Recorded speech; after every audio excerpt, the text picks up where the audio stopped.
Bobby Beach. I want to talk about a subject that comes to mind, and that is Origins is a sequel to Raising Kanan. Now, with that being said, I don't really think that's really a surprise. I think a lot of us knew that Power Origins was going to be a sequel to Raising Kanan, because Raising Kanan perfectly lines up with Power Origins. And what I mean by that is that basically Raising Kanan is the story about dominantly Rock. Rock is the lead of that series, and Kanan, and it's about her raising her son and doing her best with her son. As you know, pretty much when you look at Raising Kanan, it's really about Rock and Kanan's relationship. Even though it's about the entire Thomas family, when it comes down to it, it's dominantly about those two. The series does stick to the fact that it is about raising Kanan. And so with that being said, everything seems to be pretty much coming together for Raising Kanan and pretty much coming to an end.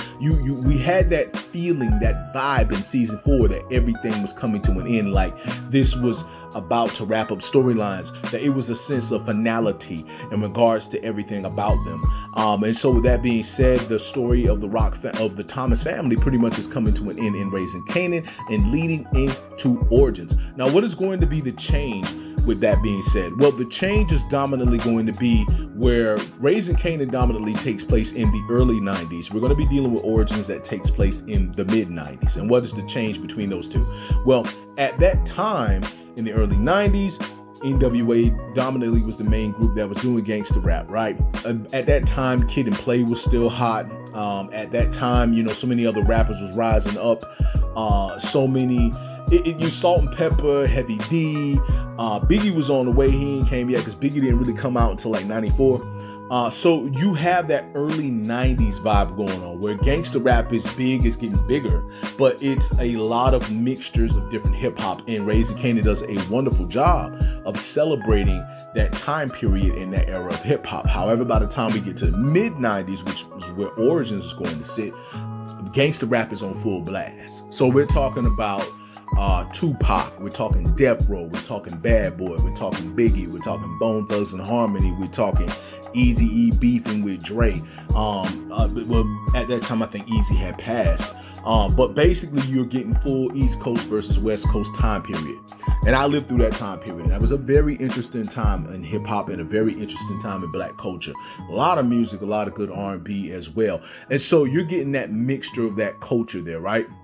And so with that being said, Origins is the story of Breeze, right? It's the Breeze story we've been waiting on for the longest, right? So we always thought we would get the story of Breeze in Raising Kanan. However, when it comes down to it, we're getting the story of Breeze in Origins because it's about what began the very first series. It's about what leads into the first series. A lot of the stories these characters talked about in the first series is taking place in Origins. And so Origins, they picked the right team because we found out that Sancha Penn, the guy who's behind Raising Kanan, him and his team are continuing with Origins, and I don't think they could have picked a better person to continue it. Like, I mean, what he's done with Raising Kanan is amazing, and for him to continue the story with Ghost and Tommy, just as much as he took his time to build Kanan, I can see that happening with Ghost and Tommy, taking the time to build these characters, building up everything around them for them to turn into who they are. Because the Kanan we're dealing with right now, Raising Kanan, is not quite the Kanan we get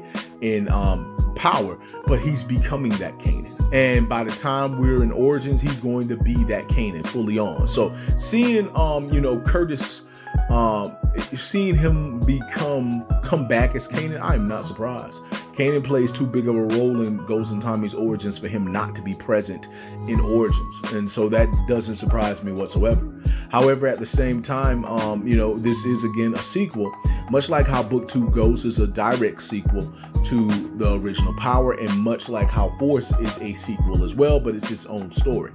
And so with that being said, Origins, I think, is going to be a great series. I think this is what they know we've always wanted it. We've been always asking for Ghost and Tommy since Raising Kanan began. Like, where were they? How do they fit into this? Did they know Rock? Did they knew, any of Kanan's family, other than Jukebox? Did they come across one another? And the way it seems, I don't think they did. I think if they did, it was very brief. But when it comes down to it, though, Power Origins is going to be a real good series. I look forward to seeing it and seeing how it's going to play out.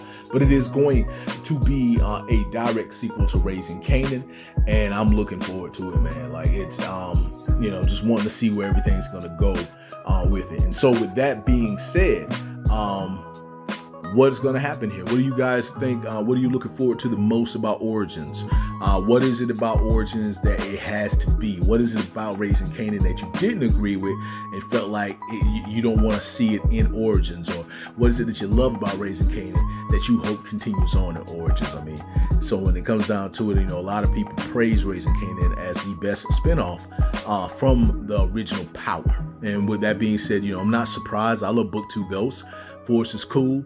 But Raising Kanan is a phenomenal show. And so with that being said, man, that's pretty much all I got to say in regards to that. I just want to say to all of you that it is your boy Bobby Beast here. Just want to say much love, much respect.